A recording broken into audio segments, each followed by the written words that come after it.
What's going on, YouTube? You know who it is. It's your boy Shrek, and we're back with another video, guys. So we are continuing the work on our 2007 Toyota Camry V6 3.5. And as you guys might have seen on the last video, we did fix the wiring harness for our camshaft sensor, or camshaft position, crank position sensor. That's the previous video, but we did take it on a test drive and did come back with another code for a oxygen sensor. And please excuse my shivering, but it is really cold out here. So this is the sensor. We went ahead and bought it yesterday, and we are going to be replacing it. I'm going to show you guys right now the code. Real simple. Grab your OBD2 scanner, plug it into the port, if I could remember how. Then you go ahead and grab your key, and you turn the ignition to the on. Don't turn on the vehicle. All right, let's see.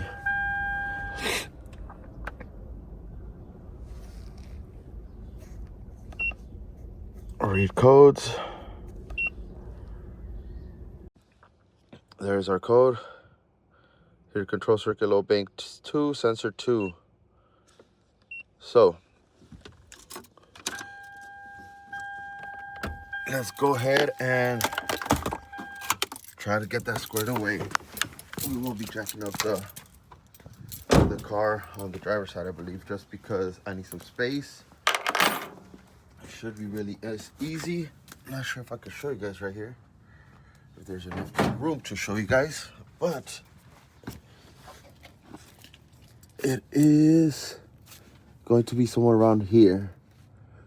The sensor on the exhaust pipe, or on the header pipe, whatever you want to call it. Down pipe. This is the header. This is the upstream one, the upstream sensor, and then the oxygen sensor is the second one after this. Bank 1 is in the back. Bank 2 is on the front. Bank 1 is obviously cylinder 1, 2, and 3. We have cylinder 4, 5, and 6. How do I know this is 6? Because it had given me a code for cylinder 6 misfire, and it was the coil. This is cylinder 6. I also went ahead and checked the diagrams online, Googled it. Real easy. But let's jack it up and get started down there. All right, so here we are.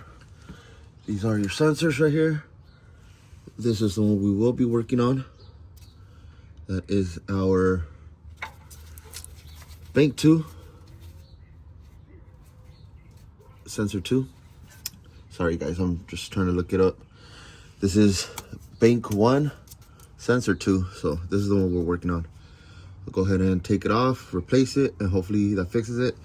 I will be adding a little bit of heat with the torch if it doesn't want to cooperate.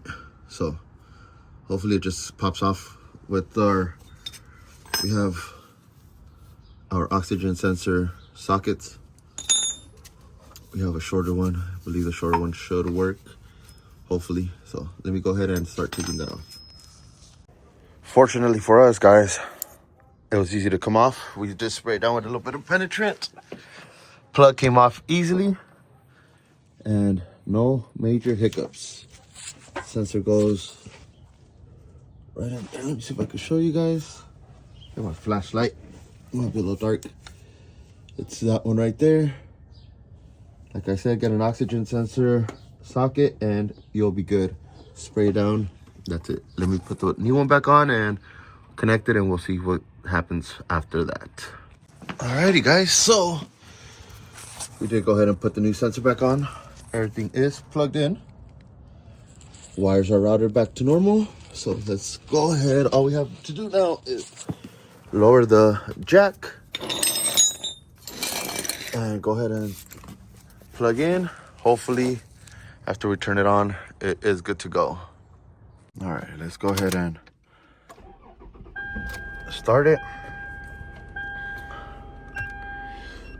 Diagnose OBD2. I don't think it's going to come off right away. We might have to test drive it a little bit. And it's still on there. All right, ladies and gentlemen, so we did go ahead and test drive it for about, I think it was like 12 miles, about 15 minutes. No light came back on. We do have our maintenance one. We have to do oil change and the TPMS because it does have aftermarket wheels, but I believe that did fix our check engine light. We will run it a little bit more right now just because we have something going on pertaining this vehicle. So I'll catch up with you guys possibly on the next video, guys. With that being said, hopefully this video helps some of you guys. If it does, go ahead and drop a like. Don't forget to comment, share, subscribe. Send it to someone that might be going through these kind of issues. And we'll catch you guys on the next one. Thank you guys for watching. Peace.